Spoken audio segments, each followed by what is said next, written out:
नमस्कार शेतकरी मित्रांनो, स्वागत आहे तुमचे अपडेटवाला इन या यूट्यूब चॅनलमध्ये. मित्रांनो, खरीप पीक विमा यादी 2023 जिल्ह्यानुसार पीक विमा जो 75% बाकी होता तो आता मंजूर झालेला आहे. या संदर्भात आपण हा पूर्ण व्हिडिओ जाणून घेणार आहोत.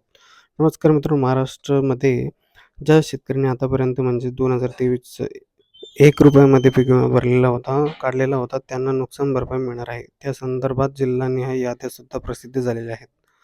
तर आपण आजच्या या व्हिडिओमध्ये संपूर्ण जिल्ह्यानुसार याद्या किंवा गावानुसार याद्यासुद्धा बघणार आहोत व कोणकोणत्या गावाला किती रक्कम मिळालेली आहे, हे सुद्धा बघणार आहोत.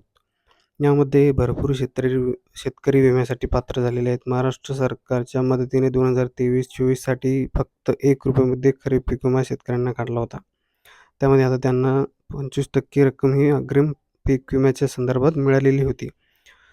ती ही रक्कम आता राज्यातील जवळपास 35 लाख शेतकऱ्यांसाठी 75% खरीप पीक विमा रक्कम देण्यात येणार आहे, अशी माहिती धनंजय मुंडे कृषी मंत्री यांनी दिली आहे. त्यामुळेच पीक विमा कंपन्यांना दुप्पट 1800 कोटी रक्कम ही खरीप अग्रिम पिकं म्हणून देण्यात येणार आहेत. तर जिल्ह्याने तर शेतकऱ्यांची संख्या बघितली तर नाशिकमध्ये जवळपास 3,50,000 शेतकरी मंजूर झालेले आहेत, 155 कोटी रुपये. जळगावमध्ये 16,921 शेतकरी पात्र झाले आहेत, 4.88 कोटी रुपये. अहमदनगरमध्ये 2,31,831 शेतकरी पात्र झाले, 160 कोटी रुपये. सोलापूरमध्ये 1,82,534 शेतकरी मंजूर झाले आहेत, 1,11,000 कोटी रुपये.